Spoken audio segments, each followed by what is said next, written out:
Chers élèves, bonjour. J'espère que vous allez bien et que vous êtes en bonne santé.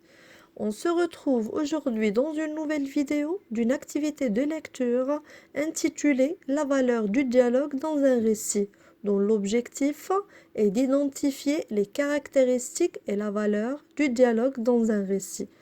Je vous rappelle qu'on est toujours dans la 4e séquence qui porte sur la production de l'étape événement d'une nouvelle. Notre support d'aujourd'hui est un extrait de Eugénie Grandet de Balzac, page 160, manuel parcours. Suivez avec moi. Lisons le texte. À peine fut-il permis à Monsieur des Grassins d'apercevoir la figure d'un jeune homme accompagné du facteur des messageries qui portait de malles énormes et traînait des sacs de nuit. Grandet se retourna brusquement vers sa femme et lui dit « Madame Grandet, allez à votre jeu. Laissez-moi m'entendre avec monsieur. » Puis il tira vivement la porte de la salle où les joueurs agités reprirent leur place, mais sans continuer le jeu. « Est-ce quelqu'un de Saumur, monsieur des Grassins ?» lui dit sa femme. « Non, c'est un voyageur.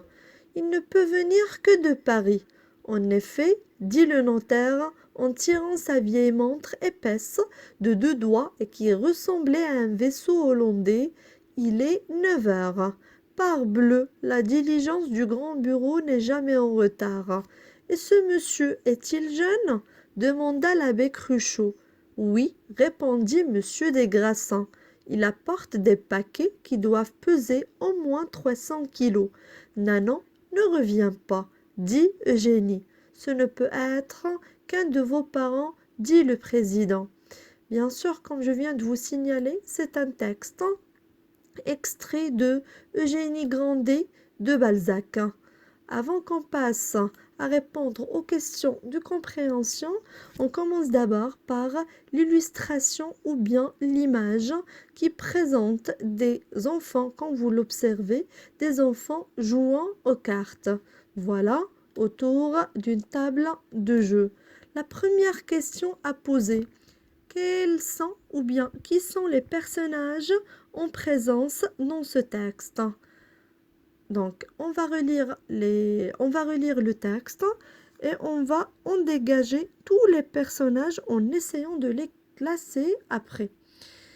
À peine fut-il permis à Monsieur des Grassins, voilà le premier personnage, d'apercevoir la figure d'un jeune homme accompagné du facteur des messageries qui portaient de malles énormes et traînaient des sacs de nuit.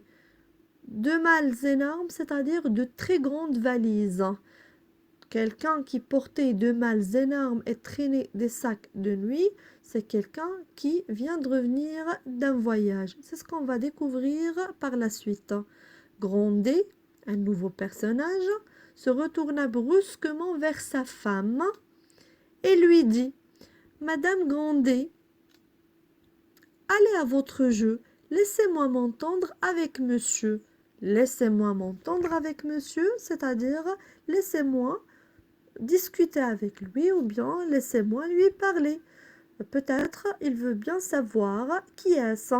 Puis il tira vivement la porte de la salle, c'est-à-dire il a fermé la porte, où les joueurs, voilà, au début, on a signalé qu'il s'agit des joueurs ou bien des enfants jouant aux cartes.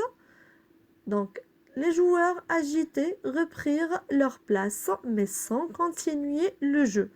On va voir par la suite qu'est-ce qu'ils étaient en train de faire. Est-ce quelqu'un de Saumur, monsieur des Grassins? Lui dit sa femme. Donc, c'est la femme de monsieur des Grassins. Est-ce quelqu'un de Saumur? Donc là, il s'agit d'un lieu. On change la couleur.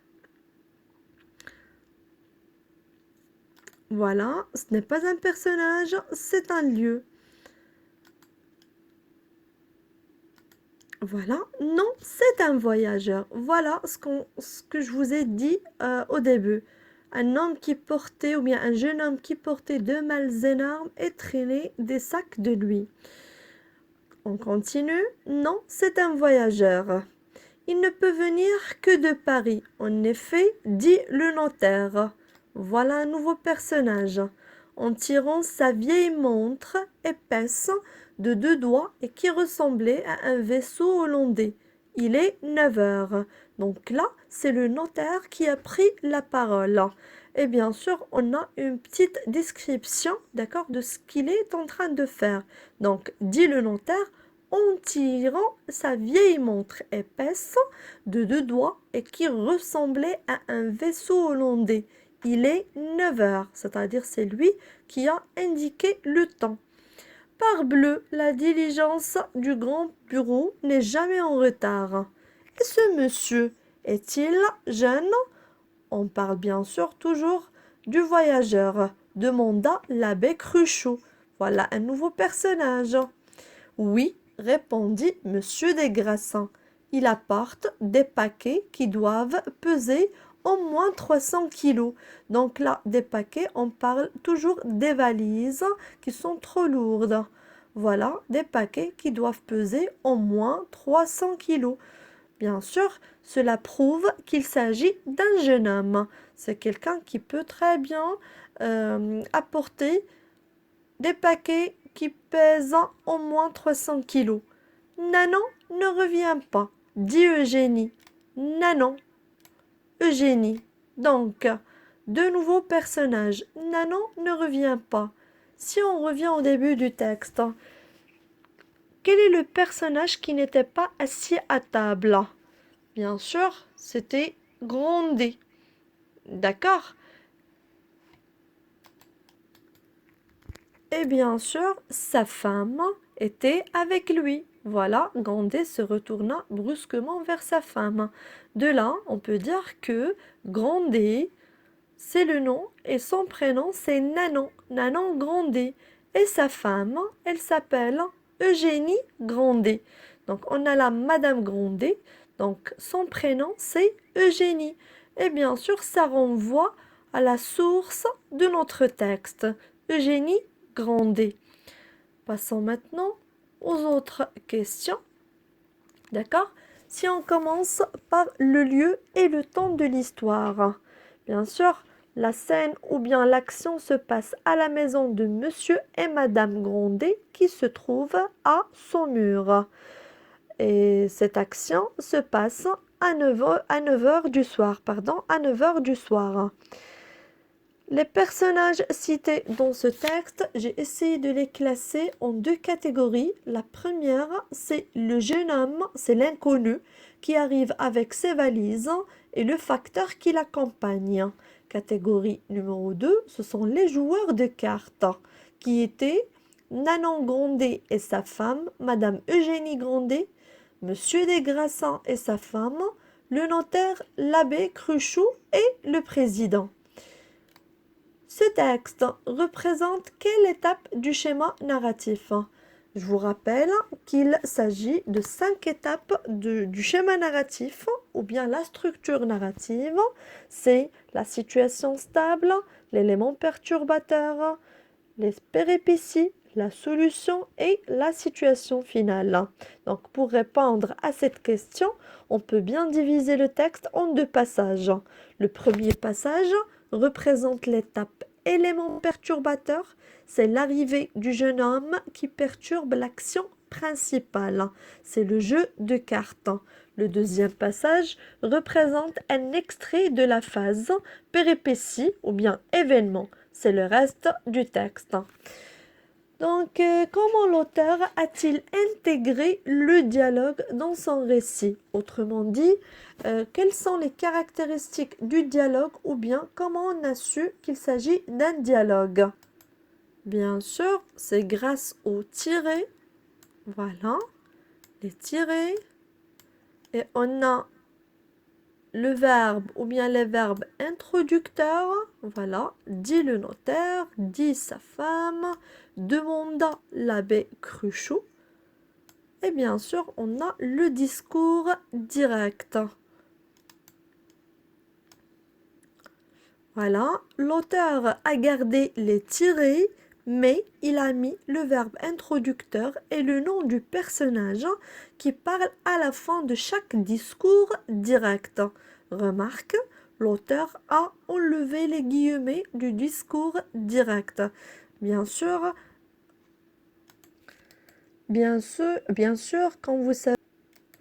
comme vous savez, au discours direct, on se contente des guillemets, mais cette fois-ci, l'auteur les a enlevés. Passons maintenant à la fonction du dialogue dans ce récit. Bien sûr, à l'arrivée du jeune homme, Monsieur Grandet a quitté la table du jeu et il est allé voir qui est-ce. De leur part, les autres joueurs, au lieu de reprendre le jeu, ils ont commencé à discuter, à dialoguer. Ils essayaient de reconnaître l'identité de cet inconnu, son nom, son âge, d'où vient-il, etc.